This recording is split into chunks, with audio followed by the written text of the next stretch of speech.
நெய்ல உங்க வீட்டுக்கு ஸ்வீட் செய்யாதீங்க அப்படின்னு இந்த பொன் மொழிகளை உதிர்த்தவர் யாரு அப்படின்னா இந்த சட்டமன்ற தொகுதி நம்ம மாநிலத்தினுடைய மரியாதைக்குரிய முதலமைச்சர் சகோதரர் விஜய் அவர்கள். ஆனால் அவங்க ஊரா வீட்டு நெய்ல நிறைய ஸ்வீட் செஞ்சுப்பாங்க அவங்க வீட்டுக்கு அப்படிங்கிறதுக்கு எடுத்துக்காட்டாதான் இந்த டெல்லி பிரதிநிதி சிஎம் தொகுதியிலே நாம் தமிழர் கட்சியின் சார்பில் நிக்கிறோம். எனக்கு முன்பு பேசிய சகோதரர் அவர்கள் பெரம்பூர் தொகுதியை சார்ந்தவர் அப்படிங்கறனால இங்க இருக்கக்கூடிய குப்பமேட்டை பத்தி பேசிட்டு போனாரு. சத்தியமா இங்க யாராலையுமே நிக்க முடியல, அந்த அளவுக்கு துர்நாற்றம் வீசுகிறது. எதையெல்லாம் சரி செய்வோம்னு சொல்லிட்டு இந்த தொகுதிக்கு வேட்பாளராக களமிறங்கி இருக்கிறாரோ இந்த தொகுதியின் அடிப்படை சிக்கல்கள் குறித்து மரியாதைக்குரிய சகோதரர் விஜய் அவர்களுக்கு தெரியுமா அப்படிங்கறதெல்லாம் தெரியல. இது வரைக்கும் எத்தனை முறை பெரம்பூர் தொகுதிக்கு வந்தாருன்னு தெரியல. மாறுவேடத்துல வந்தாருன்னு சொன்னாங்க. அப்படி மாறுவேடத்துல யாராவது பார்த்திருந்தீங்கன்னா அந்த குறைய பத்தி சொல்லிருந்தீங்கன்னா இதை பத்தி செவிசாய்த்து இருப்பீங்கன்னா கட்டாயம் இதையெல்லாம் நீங்கள் சரி செய்து தர வேண்டும். ஆனால் எனக்கு என்னமோ நம்பிக்கை இல்ல. ஏனென்றால் திராவிட முன்னேற்ற கழகத்தினுடைய ஆட்சி எவ்வளவு மோசமான சீர்குலைந்த ஒரு கேடுகெட்ட ஆட்சியோ அதைவிட பன்மடங்கு அதிகமான சீர்கெட்ட ஒரு கேடுகெட்ட ஆட்சியை தான் இந்த 2 மாதத்தில் இவர்கள் ஒரு அடையாளமாக நமக்கு கொடுத்திருக்கிறார்கள். 2 மாசம் ரொம்ப குறைந்த காலம் தான் இவங்களை மதிப்பிடுறதுக்கு. ஆனால் இது எந்த திசை வழி போக்குல போகுது அப்படிங்கறத நம்ம சிறப்பா கணிச்சிடலாம். டெல்லி பிரதிநிதி அப்படிங்கிறது ஒரு சாதாரண பொறுப்பு இல்ல, கிட்டத்தட்ட அமைச்சர் பதவிக்கு இணையான ஒரு பொறுப்பு. நம்ம மாநிலத்துக்கும் சென்ட்ரல் ஒன்றிய அரசுக்குமான ஒரு லைசனிங் ஒர்க். அது நம்ம 2 பேரையும் தொடர்பு செய்யக்கூடிய ஒரு பணி. அமைச்சர் பொறுப்புக்கு நிகரான ஒரு பணியை சொந்த நண்பருக்கு எடுத்து கொடுப்பார் அப்படின்னா அதே மாதிரி தனி செயலராக சகோதரர் ஜெகதீஷ் அவர்களை நியமிச்சிருக்கிறாங்க. அதே போன்று அவருடைய கட்சிக்காரர் ஒருத்தவரை கல்வித்துறையினுடைய படிப்புகள் சம்பந்தப்பட்ட தீர்மானத்தை எடுக்கக்கூடிய ஒரு பொறுப்பில் அவருடைய கட்சியை சார்ந்தவரை நியமிச்சிருக்கிறாங்க. இப்படி எல்லா பொறுப்புகளையும் அவங்களுடைய கட்சி சார்ந்தவர்களுக்கும் நட்பு வட்டாரத்துக்கும் கொடுப்பாங்க அப்படின்னா நீங்க யாரும் கஷ்டப்பட்டு மாங்குன்னு TNPSC group 1 group 2 group 3 group 4 group A group பின்னு இரவு பகல் பாராம கஷ்டப்பட்டெல்லாம் படிக்க தேவையில்ல. உங்களுடைய நட்பு வட்டாரத்தை மட்டும் பெருசாக்கிட்டே போங்க. குறிப்பா நல்ல சொபிஸ்டிகேட்டடா செலிபிரிட்டிஸா இருக்கக்கூடிய அவர்களை நட்பு வட்டாரத்துக்குள்ள கொண்டு வந்துக்கோங்க அப்படிங்கறதான் சூட்சமா இன்றைக்கு சகோதரர் விஜய் அவர்களுடைய இந்த தாவேக ஆட்சி நம்ம எல்லாத்துக்கும் உணர்த்துதுன்னு சொல்லலாம். இப்படிப்பட்ட ஒரு வேலையை தொடர்ச்சியாக இவர்கள் செய்வாங்க அப்படின்னா கடந்த ஆட்சியில திராவிட முன்னேற்ற கழகம் கூட கொஞ்சம் படித்தவர்கள், துறை சார்ந்தவர்கள், கல்வித்துறையா அதை சார்ந்தவர்கள், சரி சட்டம் ஒழுங்கா ஐயா சைலேந்தர் பாபு அவர்களை நியமிக்கலாம் அப்படின்னு சொல்லிட்டு எல்லாரையும் கொஞ்சம் ஐஏஎஸ் படிச்சவங்க ஐபிஎஸ் படிச்சவங்கன்னு கொஞ்சம் துறை சார்ந்தவர்களை ஒரு அடையாளத்திற்காகவாவது அவர்கள் நிரப்பி வைத்தார்கள். ஆனா இங்க அப்படிலாம் எதுவும் இல்ல. ஏன்னா இன்னைக்கு ஒட்டுமொத்தமாக தமிழ்நாட்டு மக்கள் செலிபிரிட்டி வர்ஷிப்பிங் குள்ள வந்துருச்சு. அதாவது கதாநாயகன் வழிபாட்டுக்குள்ள வந்துட்டாங்க. இப்ப கதாநாயகன் வழிபாடுன்னு சொன்னோன்னு எனக்கு என்ன ஞாபகம் வருது அப்படின்னா அறிஞர் அண்ணா அவர்கள் சொன்னதுதான், தனி மனித வழிபாடு என்பது ஜனநாயகத்தின் சீரழிவுக்கு இட்டு செல்லும் அப்படின்னு சொன்னாங்க. அப்படி நாங்கள் தொடர்ச்சியாக விமர்சனம் செய்த போது அந்த தரப்புல இருந்து சொன்னாங்க, நீங்களும் ஒரு கதாநாயக வழிபாடு தான் செய்றீங்க, சீமான் கொண்டாடுறீங்க அப்படின்னு சொல்லி சொன்னாங்க.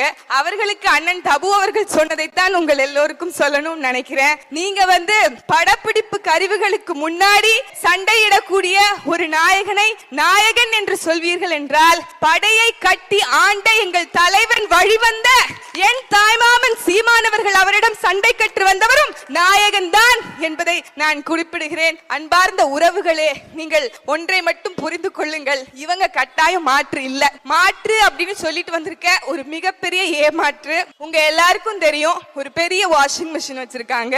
ஊழல் ஒழிப்போம், லஞ்சத்தை ஒழிப்போம், இன்னும் எல்லா சீர்கேடுகளையும் ஒழிப்போம்னு சொன்னவங்க எப்படி ஒழிப்பீங்கன்னு கேட்டா அவங்க எல்லாத்தையும் எங்க கட்சியில சேர்த்துப்போம், அப்படிதான் ஒழிப்போம் அப்படின்னு சொல்லி இருக்கிறாங்க. ஏனால் இன்னைக்கு கிட்டத்தட்ட 100க்கும் மேற்பட்டவர்கள், ஒண்ணும் இல்ல இப்ப கூட வேம்புலி அப்படின்னு சொல்லிட்டு ஒரு பாலியல் குற்றவாளி கட்சியில இருந்து நீக்கப்பட்டாருன்னு செய்தியெல்லாம் போட்டவங்க கட்சிக்குள்ள நடமாடிக்கிட்டு இருக்காரு. திருவைகுண்டத்துல ஒரு எம்எல்ஏ மேல வெளிப்படையா குற்றம் சாட்டி இருக்கிறாங்க. பாலியல் குற்றத்திற்கு அவர் ஒரு உடந்தையாக இருந்தார் அப்படின்னு வெளிப்படையாக எஃப்ஐஆர்ல சார்ஜ் ஷீட்ல அவருடைய பேர் இருக்கு. ஆனா ஆனாலும் அவர் மீது எந்த நடவடிக்கையும் இல்ல. எந்த மாற்றமும் இவர்கள் கிட்ட இருந்து எதிர்பார்க்க முடியாது. ஊழலே பண்ண மாட்டோம், லஞ்சமே வாங்க மாட்டோம் சொன்னவர்கள் தான் இன்னைக்கு அரசு சார்பில் வழக்கறிஞர்களை நியமிக்கிறோம்ங்கிற பேர் வழியில கிட்டத்தட்ட 120 கோடி தாவேகா லஞ்சம் வாங்கி அரசு சார்பில் வழக்கறிஞர்கள் நியமிக்கிறோங்கிற பேர் வழியில தங்களுடைய கட்சிக்காரர்களுக்கு அந்த வழக்கறிஞருடைய பதவிகளை எடுத்து கொடுப்பதற்கு ஆயத்தமாகி கொண்டிருக்கிறது. அவ்வளவு காசு, அவ்வளவு ஊழல், அவ்வளவு லஞ்சம் எல்லாத்தையும் பண்ணிட்டு மக்களுடைய வரிப்பணத்துல மக்களுடைய காசுல ஒரு பைசா செலவு பண்ண மாட்டேன்னு எழுதி கொடுக்கிற பஞ்ச் டயலாக மனசாட்சி இல்லாம சட்டமன்றத்துல வாசிக்கிற சகோதரர் விஜய் அவர்களே, உங்களுக்கு என்ன நடக்குதுன்னு தெரியுதா?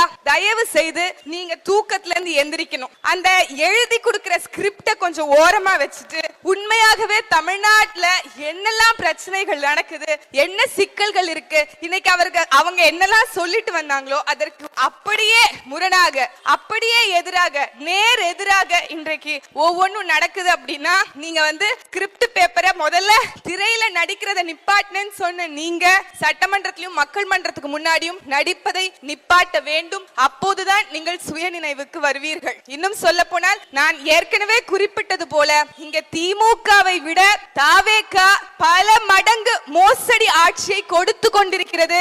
அதற்கு இந்த 40 நாட்களே மிகப்பெரிய சாட்சியாக இருக்கிறது. கிட்டத்தட்ட 60க்கும் மேற்பட்ட கொலை, கொள்ளை குற்றங்கள், பாலியல் வன்கொடுமைகள் என்று சட்டம் ஒழுங்கு சீர்கேடுகள் நடந்துகிட்டு இருக்கு. அதுல முக்காவாசி பேர் உங்க கட்சி சார்ந்தவர்களாகவே இருக்கிறார்கள் அப்படிங்கிறது உங்களுக்கு நல்லா தெரியும். இங்க நீண்ட நாள் கோரிக்கையாக 80 விழுக்காட்டு வரைக்கும் தமிழ் மக்களுக்கான வேலை வாய்ப்பை உறுதி செய்யுங்கள் அப்படிங்கறத சொல்லிட்டே வந்தோம். தமிழ் தேசியம் என்னுடைய ஒரு கண் அப்படின்னு சொன்ன நீங்கள் இதுவரைக்கும் தமிழர்களுக்காக எதுவுமே பண்ணல. ஆனா சும்மா பேருக்கு சொல்வீங்க, நாகப்பட்டினத்துல நாங்க உங்களுக்காக அதை பேசணும், உங்களுக்காக இதை பேசணும் அப்படின்னு 500 ரூபாய் கூட எடுத்து எவ்வளவு கஷ்டப்பட்டு கொடுத்தீங்க அப்படிங்கறத காட்சி பதிவாவே எங்களுக்கு இருக்கு. அதனால நீங்க இன்னும் எங்க கிட்ட உங்களோட பலபாணியில பஞ்ச் டயலாக சொல்லி ஏமாத்திட்டு போலான்னு மட்டும் நினைக்காதீங்க. 80 விழுக்காடு தமிழர்களுக்கான வேலை வாய்ப்பு உரிமை என்பது கட்டாயம் இங்கே கொண்டு வர வேண்டிய ஒரு உரிமை. அந்த உரிமையை நீங்கள் இங்கே சரி செய்ய வேண்டும் அப்படிங்கறத நாங்கள் முன்மொழிகின்றோம். அதே போன்று இன்னலைன் பெர்மிட், இங்க எக்கச்சக்கமான சட்டம் ஒழுங்கு சீர்கேடுகள் நடப்பதற்கும் அதே மாதிரியான தமிழர்களுடைய உரிமை கலாச்சாரம் பாதுகாக்கப்படணும் அப்படின்னா இன்னலைன் பெர்மிட் அப்படின்னு சொல்லப்படக்கூடிய உள் நுழைவு அனுமதி சீட்டு அப்படிங்கிறது அவசியப்படுகிறது. அப்போதுதான் இங்கே நடக்கக்கூடிய சட்டம் ஒழுங்கு சீர்கேடுகள் உங்களுக்கு தெரியும். கடந்த புற மகளிர் பாசறை சார்பா நம்ம திருவள்ளூர்ல ஒரு பெரிய ஆர்ப்பாட்டத்தை வச்சோம். அந்த ஆர்ப்பாட்டத்துல ஒரு வடமாநில நபரால ஒரு வடமாநில குழந்தைக்கு ஒரு பெரிய பாலியல் வன்கொடுமை நடந்தது. அதே மாதிரி அதே திருவள்ளூர்லயே இன்னும் பல சம்பவங்கள் இந்த மாதிரி நடந்திருக்கு வடமாநிலத்தவர்களாக. அதனால இந்த மாதிரியான சட்டம் ஒழுங்கு சீர்கேடுகள் சரி செய்யப்படணும் அப்படின்னா இன்னலைன் பெர்மிட் அப்படிங்கிறது கட்டாயமான ஒரு தீர்வாக இருக்கும். உங்களுக்கு ஒரு தீர்வும் கொடுக்கிறோம். அந்த தீர்வை நீங்கள் உடனடியாக சரி செய்து நாம் தமிழர் கட்சி முன்வைக்கக்கூடிய இந்த கோரிக்கைகளை உடனடியாக சரி செய்ய வேண்டும் என்பதை மிக அன்போடு கேட்டுக்கொள்கிறோம். இதெல்லாம் நீங்க செய்ய மாட்டீங்கன்னு தெரியும். அதுக்காக தான் கண்டன ஆர்ப்பாட்டத்தை நாம் தமிழர் கட்சி இங்க செய்து, ஆனால் நீங்கள் செய்யற வரைக்கும் நாங்க சும்மா இருக்க மாட்டோம். எங்களுடைய பணியே இங்க மக்களுக்காக போராடுவதுதான், போராடி சாவதுதான் அப்படிங்கிறது தான் எங்களுடைய நிலைப்பாடாக இருக்கிறது. அதனால் நாங்கள் தொடர்ச்சியாக மக்களுக்காக மக்களிடத்தில் குரல் கொடுத்து கொண்டே இருப்போம். நீங்கள் இதற்காக கட்டாயம் செவிசாய்க்க வேண்டும் என்ற கோரிக்கையை முன்வைத்து வாய்ப்புக்கு நன்றி பாராட்டி விடைபெறுகிறேன். நன்றி, வணக்கம். நாம் தமிழர்.